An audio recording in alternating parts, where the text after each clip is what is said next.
પ્રકરણ 2 બહુપદીઓ પૂર્ણ કર્યા બાદ આજે આપણે પ્રથમ પ્રકરણ વાસ્તવિક સંખ્યાઓ એટલે કે રિયલ નંબર્સ એની વાત કરીશું। આ પ્રકરણનો ગુણભાર 4 છે, જેમાં વિભાગ A માં 2 હેતુલક્ષી પૂછાય અને વિભાગ B માં 2 ગુણનો એક દાખલો પૂછાય। તો વિદ્યાર્થી મિત્રો, સૌથી પહેલા આ પ્રકરણને સમજવા માટે આપણે કેટલું પૂર્વ જ્ઞાન ચકાસી લઈશું। પૂર્વ જ્ઞાન ચકાસી લેવા માટે આપણે સંખ્યા ગણને જરા તાજા કરી દઈએ। પહેલું સંખ્યા ગણ છે પ્રાકૃતિક સંખ્યા ગણ।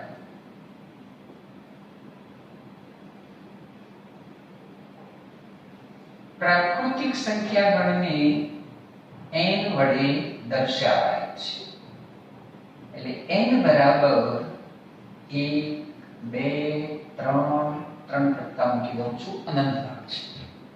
તો આને આપણે પ્રાકૃતિક સંખ્યા ગણ તરીકે લઈશું।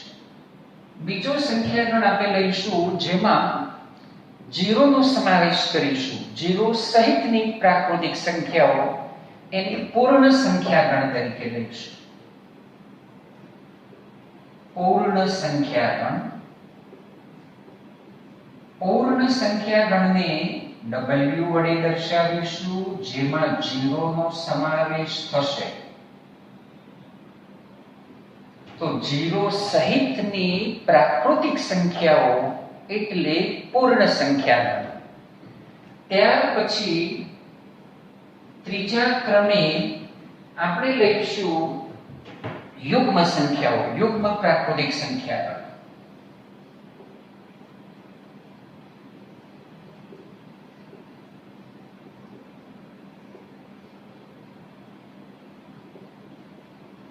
તો યુગ્મ પ્રાકૃતિક સંખ્યા ગણને આપણે e વડે દર્શાવીશું, જેમાં 2 4 6 આમ બધી જ યુગ્મ સંખ્યાઓનો સમાવેશ આમાં કરીશું। ચોથા ક્રમે આપણે લઈશું અયુગ્મ પ્રાકૃતિક સંખ્યાઓ। તો અયુગ્મ પ્રાકૃતિક સંખ્યાઓને આપણે o વડે દર્શાવીશું, અયુગ્મ પ્રાકૃતિક સંખ્યા।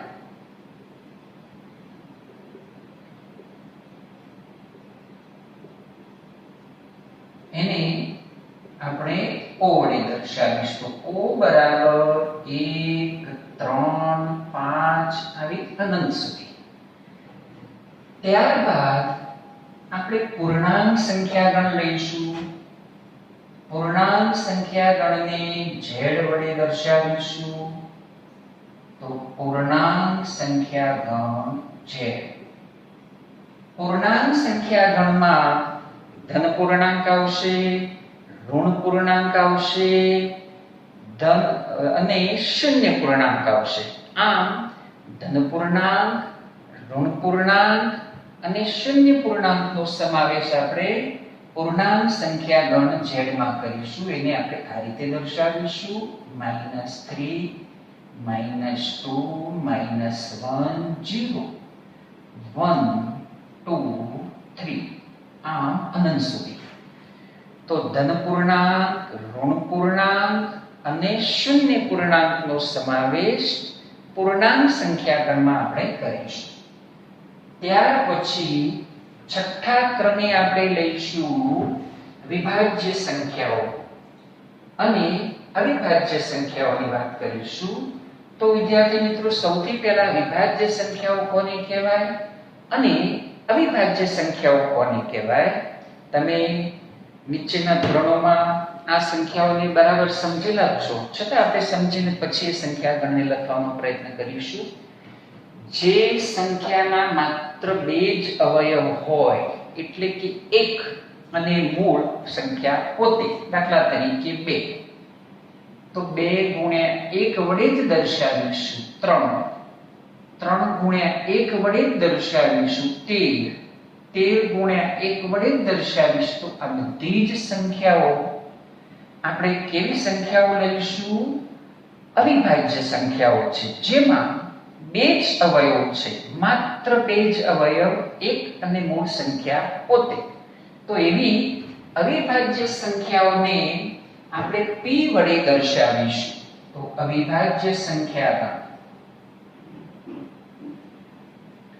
એને p વડે દર્શાવીશું.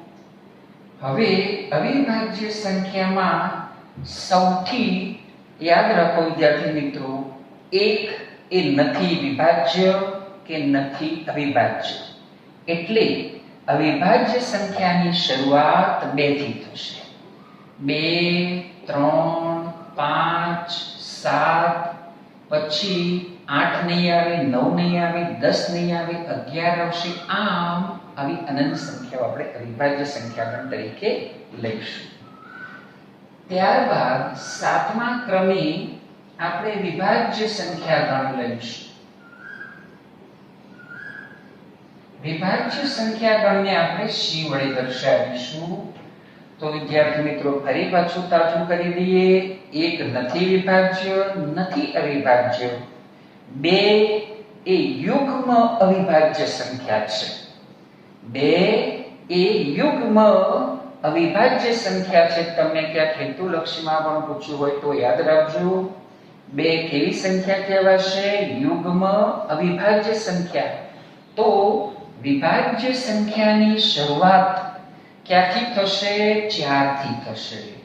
4 પછી 6, 8, 9 પણ ખરી, 10 પણ ખરી. આમ આપણે આ સંખ્યાઓને દર્શાવીશું. તો અહીં આપણે વિભાજ્ય સંખ્યાઓ, અવિભાજ્ય સંખ્યાઓ, આ બધા જ સંખ્યાગણને લીધા. હવે આપણે સમય સંખ્યાગણ લઈશું. સમય સંખ્યાગણને આપણે આ રીતે ગણના સ્વરૂપમાં દર્શાવી નહીં શકીએ. હવે સમય સંખ્યા એટલે શું? જેને આપણે રેશનલ વેલ્યુઝ અથવા રેશનલ નંબર્સ તરીકે ઓળખીએ છીએ. તો સમય સંખ્યાગણને ક્વોશન્ટ q વડે દર્શાવાય છે. સમય સંખ્યાગણ એટલે શું? જે સંખ્યાને p ભાગ્યા, હું પહેલા વ્યાખ્યા લખી દઉં છું અને પછી તમે સમજાવો. જે સંખ્યાને p ભાગ્યા q, જ્યાં શરત p અને q બંને કેવા હોય? belongs to z, પરંતુ q not equal to 0 હોય. કારણ કે 0 વડે કોઈ પણ સંખ્યાને ભાગી શકાશે નહીં. એટલે છેદમાં જે સંખ્યા હશે અને અંશમાં જે સંખ્યા હશે એ બધી જ કઈ હશે? તો પૂર્ણાંક સંખ્યાગણ હશે, પરંતુ છેદમાં 0 નહીં હોય. એટલે 0 વગરની પૂર્ણાંક સંખ્યાગણ આપણે છેદમાં લઈશું. તો જે સંખ્યાને p ભાગ્યા q સ્વરૂપમાં દર્શાવી શકાય તેને સમય સંખ્યાગણ કહે છે.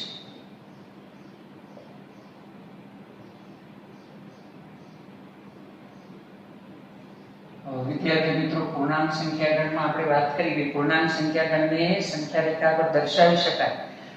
હવે તમને એવું કહેવામાં આવે કે પૂર્ણાંક સંખ્યાગણમાં 0 ને ક્યાં દર્શાવાય? જો તમે એવો જવાબ આપો કે 0 ને સંખ્યા રેખાની વચ્ચે દર્શાવવામાં આવે છે, તો તમારો જવાબ ખોટો છે. 0 ને અપૂર્ણાંક એટલે ઋણ પૂર્ણાંક અને ધન પૂર્ણાંકની વચ્ચે મૂકવામાં આવે છે, એવો જવાબ આપણે કહેવો જોઈએ. કારણ કે રેખા તો બંને બાજુએ અનંત સુધી વિસ્તરેલી છે. એટલે રેખા માટે મધ્ય બિંદુ હોય નહીં. પરંતુ આપણે યાદ રાખીશું કે 0 ની ડાબી બાજુએ તમામ ઋણ પૂર્ણાંક હશે, 0 ની જમણી બાજુએ તમામ ધન પૂર્ણાંકો હશે. તો પૂર્ણાંક સંખ્યાગણમાં આપણે આ યાદ રાખીશું કે 0 ને સંખ્યા રેખાની વચ્ચે મૂકવામાં આવતું નથી. અહીંયા મૂકવું જરૂરી નથી, અહીં પણ મૂકો. અહીં 1 લખો, 2 લખો, -1 લખો, -2 લખો. 0 એ ધન પૂર્ણાંક અને ઋણ પૂર્ણાંકની વચ્ચે છે. 0 ની ડાબી બાજુએ ઋણ પૂર્ણાંક છે, 0 ની જમણી બાજુએ ધન પૂર્ણાંક છે. તો આપણે યાદ રાખીશું. ફરી આપણે યાદ કરી લઈએ સમય સંખ્યા ગણ, જેને આપણે q વડે દર્શાવીશું. જે સંખ્યાને p ભાગ્યા q, જો શરત છે આપણી કે p અને q બંને બિલોંગ્સ ટુ z, પણ q 0 ના હોવો જોઈએ, છેદ 0 હોય નહીં. વિદ્યાર્થી મિત્રો, તમને એવું કહેવામાં આવે કે 0 ભાગ્યા 5, 5 ભાગ્યા 0, તો 0 ભાગ્યા 5 તો 0 આવશે, પરંતુ 5 ભાગ્યા 0 તો એ અવ્યાખ્યાયિત છે. કોઈ પણ સંખ્યાને 0 વડે ભાગી શકાતી નથી. શા માટે? કારણ કે 0 ના વ્યસ્તનું અસ્તિત્વ નથી. દાખલા તરીકે 5 ને અથવા આપણે લખીએ કે 8 ને 4 વડે ભાગવા એના બરાબર 8 ને 4 ના વ્યસ્ત વડે ગુણવા, બંને સમાન છે. 8 ને 4 વડે ભાગો અથવા 8 ને 4 ના વ્યસ્ત વડે ગુણો. પરંતુ એ રીતે અહીંયા જો આપણે કરવું હોય તો 5 ને 0 વડે ભાગો અથવા 5 ને 0 ના વ્યસ્ત વડે ગુણો, પરંતુ એકમાત્ર સંખ્યા એવી છે કે જેના વ્યસ્તનું અસ્તિત્વ નથી અને તે છે 0. એટલે 0 ના વ્યસ્તનું અસ્તિત્વ નહીં હોવાને કારણે કોઈ પણ સંખ્યાને 0 વડે ભાગી શકાશે નહીં. તો અહીં આપણે સમય સંખ્યા ગણની વાત કરી. હવે આપણે અસમય સંખ્યા ગણની વાત કરીશું અને પછી વાસ્તવિક સંખ્યાઓ પર આવીશું. સમય સંખ્યા ગણમાં આપણે જરા જોઈએ. દાખલા તરીકે તમને કહેવામાં આવ્યું 0 સમય સંખ્યા ગણ છે ને p ભાગ્યા q સ્વરૂપમાં દર્શાવે તો કશું નથી, તો છેદમાં 1 મૂકી દો. સમય સંખ્યા છે. જે સંખ્યાને p ભાગ્યા q સ્વરૂપમાં દર્શાવી શકાય એ બધી જ સંખ્યાઓ સમય સંખ્યાઓ છે. દાખલા તરીકે √16 કશું નથી, તો છેદમાં 1 મૂકો, સમય સંખ્યા છે. આમ બધી સંખ્યાઓ સમય સંખ્યાઓ. હવે આપણે અસમય સંખ્યાઓની વાત કરી દઈએ, જેથી આ બાકીની સંખ્યાઓને આપણે બરાબર સમજીશું. અસમય સંખ્યા કોને કહેવાય?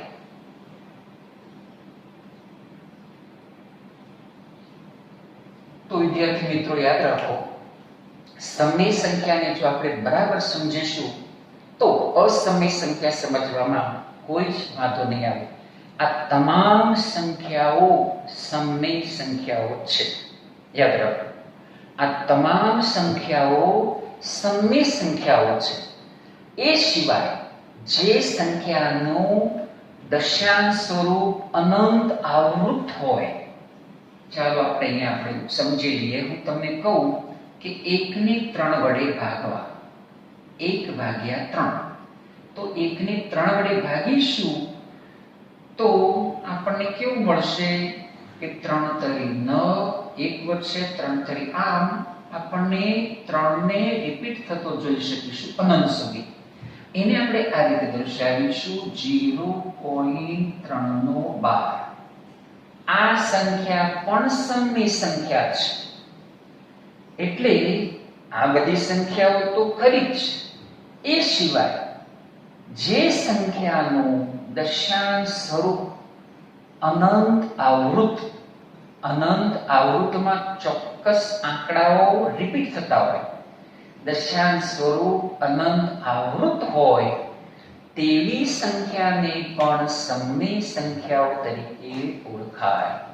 તો હવે આપણો અસમય સંખ્યાનો કન્સેપ્ટ ક્લિયર કરીશું કે ભાઈ અસમય સંખ્યા કોને કહીશું? અસમય સંખ્યાને q બાર વડે દર્શાવાય છે. ત્યાંથી મિત્રો q બાર. અસમય સંખ્યાઓ એટલે જે સંખ્યાને p ભાગ્યા q સ્વરૂપમાં દર્શાવી ના શકાય.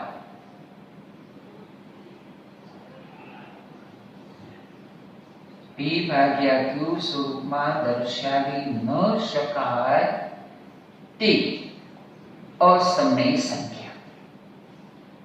હવે તમારે સમજવા માટે આટલું યાદ રાખવું કે જે સંખ્યા અનંત અનાવૃત હોય, દાખલા તરીકે 0.10, 100, 1000, અહીં તમે જુઓ કે ચોક્કસ આંકડાઓનું પુનરાવર્તન નહીં થાય.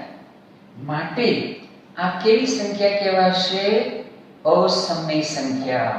હવે બીજી વાત આ યાદ રાખવાની, એટલે આને આપણે કેવી સંખ્યા કહીશું? અનંત અનાવૃત. અને જે સંખ્યાનું મૂળ એટલે વર્ગમૂળ, ઘનમૂળ, ચતુર્થમૂળ, પંચમૂળ વગેરે પૂર્ણાંકમાં ના મળી શકે તે બધી જ અસમય સંખ્યા છે.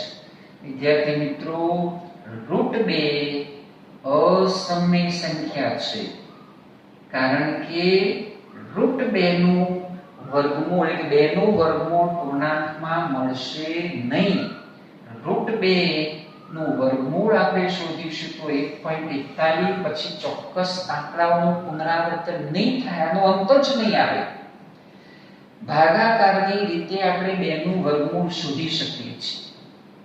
એવી કોઈ પણ સંખ્યાનું વર્ગમૂળ શોધી શકાય. ચાલો દાખલા તરીકે આપણે 2 નું વર્ગમૂળ શોધવું છે, તો 2 માંથી બાદ થઈ શકે એવો પૂર્ણ વર્ગ કયો? તો 1 વડે ભાગ ચાલશે, તો 1 + 1 = 2. 1 વડે ભાગ ચલાવ્યો એટલે 1 લખીશું, અહીંયા 1 મૂકીશું, 1 વધશે. હવે બબ્બે જોડી શૂન્ય ચડાવવાની અને એની નીચે ઉતારી દો એટલે 100 થઈ જશે. અહીંયા દશાંશ ચિહ્ન મૂકી દો. 2 ની જોડે જે અંક મૂકો એ જ અંક વડે ગુણવાના. ક્યાં સુધી? તો 100 કે 100 કરતા ઓછા હોય. જો 2 ની જોડે હું 1 મૂકું તો 21 × 1 હજુ ભાગ ચાલશે. 2 મૂકું તો 22 × 2 44 હજુ ચાલશે. 3 મૂકું 4 ભાગ ચાલશે. 4 કરો, અહીં +4 કરો, 4 ને 4 8, અહીં 28 થશે. કેટલાય ભાગ ચલાવ્યો? 4. 24 × 4 96. અહીં આપણે લખી દઈશું 4. વળી પાછા 2 શૂન્ય ચડાવો, 2 શૂન્ય ઉતારો, 28 અને અહીંયા 400. 28 ની જોડે જે અંક મૂકો એ જ અંક વડે ગુણવાનું. 400 કે 400 માંથી બાદ થઈ શકે તો અહીંયા જો તો 1 મૂક્યું તો 281 થશે. 2 મૂકશો તો 282. 282 ને 2 વડે ગુણશો તો આનાથી વધી જશે. તો કેટલાય ભાગ ચાલશે? 1. અહીં 1 મૂકો, 1 મૂકો, 1 ને 1 2, અહીં 2 8 મૂક્યું, અહીં 2 મૂકીશું. 281. 10 માંથી 1 જશે 9, 9 માંથી 8 જશે 1, 3 માંથી 2 જશે 1. આનો કોઈ જ અંત નહીં આવે. માટે √2 ને આપણે કેવી સંખ્યા કહીશું? અસમય. એ જ રીતે વિદ્યાર્થી મિત્રો, 3 નું ઘનમૂળ અસમય સંખ્યા છે, પૂર્ણાંકમાં નહીં મળે. તો જે સંખ્યાનું મૂળ એક જ આપણે એને કોમન શબ્દ વડે દર્શાવીએ, વર્ગમૂળ, ઘનમૂળ, ચતુર્થમૂળ, પંચમૂળ ને કે મૂળ પૂર્ણાંકમાં ના મળી શકે, તેમજ જેનું દશાંશ સ્વરૂપ અનંત અનાવૃત હોય તેવી તમામ સંખ્યાઓ અસમય છે. બાકીની બધી જ સમય છે. એટલે આપણે અસમયને જ યાદ રાખીશું, બાકી બધી સમય છે. તો અસમય સંખ્યાઓમાં જે સંખ્યાનું દશાંશ સ્વરૂપ અનંત અનાવૃત હોય તેમજ તેનું મૂળ એટલે કે વર્ગમૂળ, ચતુર્થમૂળ, પંચમૂળ વગેરે પૂર્ણાંકમાં ના મળી શકે તે બધી જ સંખ્યાઓ અસમય, અને અસમય સિવાયની તમામ સમય. તો હવે આપણો મુદ્દો આવશે સમય અને અસમય બંનેને ભેગી કરીશું, એટલે કે બંનેનો સરવાળો કરીશું તો શું મળશે આપણને? રિયલ નંબર, વાસ્તવિક સંખ્યાઓ. હવે વિદ્યાર્થી મિત્રો, અહીંયા આપણને તમને મુશ્કેલીમાં મૂકી એવું એક ઉદાહરણ યાદ રાખીશું. તમે કહેશો કે પાઈ તો કેવી છે? તો અસમય છે. હવે ઘણા વિદ્યાર્થી મિત્રોને ખબર છે કે પાઈની વેલ્યુ આપણે 22 અથવા 3.14 લઈએ છીએ. તમને એવું પૂછવામાં આવે કે 22 અસમય છે? તો ના, આ સમય છે. તમને પ્રશ્ન થાય કે પાઈની કિંમત તો આપણે 22 લઈએ છીએ, પાઈ અસમય છે પણ 22 સમય છે. એ જ રીતે 3.14 સમય છે. 22/7 એટલે પાઈની નજીકની વેલ્યુ આપણે 3.14 22/7 લઈએ છીએ. પાઈ છે શું એ પણ વિદ્યાર્થી મિત્રો તમે જાણતા હશો. વર્તુળના પરિઘ અને વ્યાસનો ગુણોત્તર. વર્તુળના પરિઘ અને વ્યાસનો ગુણોત્તર એ પાઈ છે. આ પાઈ અસમય છે, પરંતુ પાઈની વેલ્યુ જે આપણે લઈએ છીએ 22/7 કે 3.14 એ સમય સંખ્યા છે. તો હવે આટલી વાત સમજ્યા પછી આપણે વાસ્તવિક સંખ્યાઓ પર આવીશું.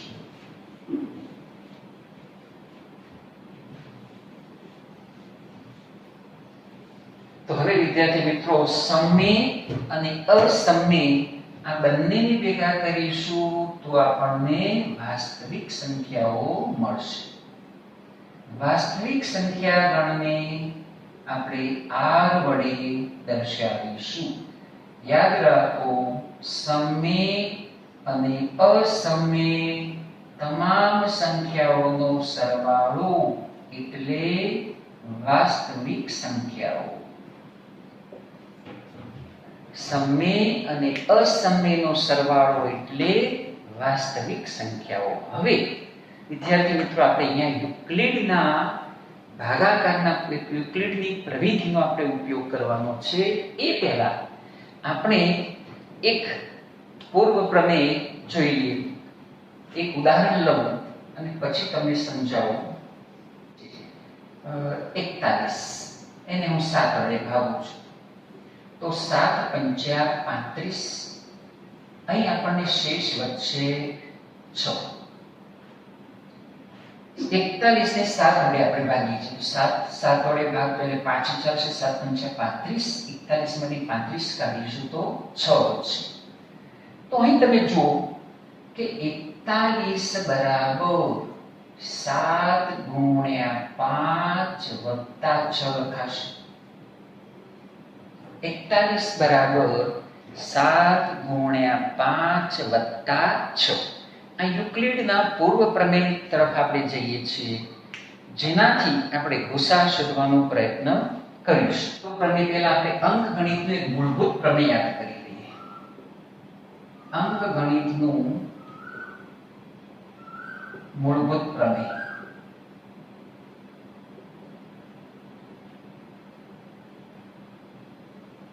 કોઈ પણ વિભાજ્ય પૂર્ણાંકને અવિભાજ્ય પૂર્ણાંકના ક્રમને અવગણીને તેના ગુણાકાર સ્વરૂપે અનન્ય રીતે દર્શાવી શકાય છે. ચાલો આપણે ઉદાહરણ લઈએ. 432 ને 2 વડે ભાગવા છે. 432 ભાગ્યા 2. તો 432 ને આપણે 2 વડે ભાગીશું તો ચાલો 2 ગુણ્યા 2 4, 2 × 2 2 ગુણ્યા 6. અહીં આપણે 2 વડે ફરી ચલાવીશું તો 108 આવશે. વળી 2 વડે ચલાવીશું તો 54 આવશે. 2 વડે ચલાવીશું તો 27 આવશે. હવે 2 વડે ભાગ નહીં ચાલે. 3 વડે ચલાવીશું તો 9 આવશે. 3 વડે ચલાવીશું 3 આવશે. 3 વડે ચલાવીશું તો 1 આવશે. તો અહીંયા તમે જુઓ કે 432 બરાબર 2 ની કેટલી ઘાત થશે? 4. 3 ની કેટલી ઘાત થશે? 3. આ અવિભાજ્ય સંખ્યા છે. આ અવિભાજ્ય સંખ્યા છે. તો કોઈ પણ વિભાજ્ય પૂર્ણાંકને અવિભાજ્ય સંખ્યાના અવયવોના ક્રમને અવગણી, અહીંયા હું પહેલા 3 ની 3 ઘાત લખું તો કંઈ ફેર પડવાનો નથી. અવિભાજ્ય પૂર્ણાંકો અથવા સંખ્યાઓના અવયવના ક્રમને અવગણીને અનન્ય રીતે દર્શાવી શકાય છે. આ આપણું અંકગણિતનું મૂળભૂત પ્રમેય છે. હવે આટલું સમજ્યા પછી આપણે યુક્લિડના પૂર્વ પ્રમેય પર આવી જઈશું, જેના આધારે આપણે ગુસા લસા શોધવાનો પ્રયત્ન કરીશું. જેના આધારે આપણે ગુસા શોધી શકીશું. હવે અંકગણિતનું મૂળભૂત પ્રમેયમાં હમણાં આપણે ઉદાહરણ લીધું હતું કે ભાઈ 41 બરાબર 41 ને આપણે 7 વડે ભાગીશું તો અહીં આપણને આવું મળેલું કે 41 બરાબર 7 ગુણ્યા 5 વત્તા 6. તો વિદ્યાર્થી મિત્રો, બહુપદીમાં તમે શીખી ગયા છો. આ કેવી સંખ્યા કહેવાશે? ભાજ્ય. આ શું કહેવાશે? ભાજક. આ શું કહેવાશે? ભાગફળ. અને આને આપણે કહીશું શેષ.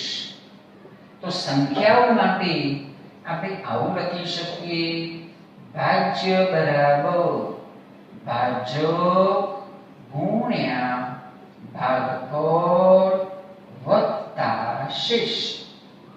આવું આપણે લખી શકીએ. હવે આપણે યુક્લિડનું પૂર્વ પ્રમેય છે એનું વિધાન હું લખી અને પછી તમને સમજાવી દઉં, પછી આપણે એના ગુસા શોધવાનો પ્રયત્ન કરીશું.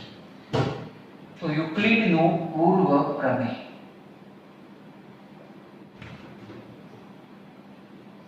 આપેલ ધન પૂર્ણાંકો A અને B ને સંગત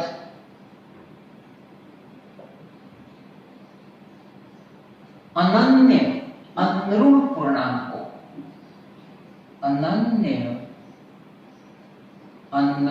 પૂર્ણાંકો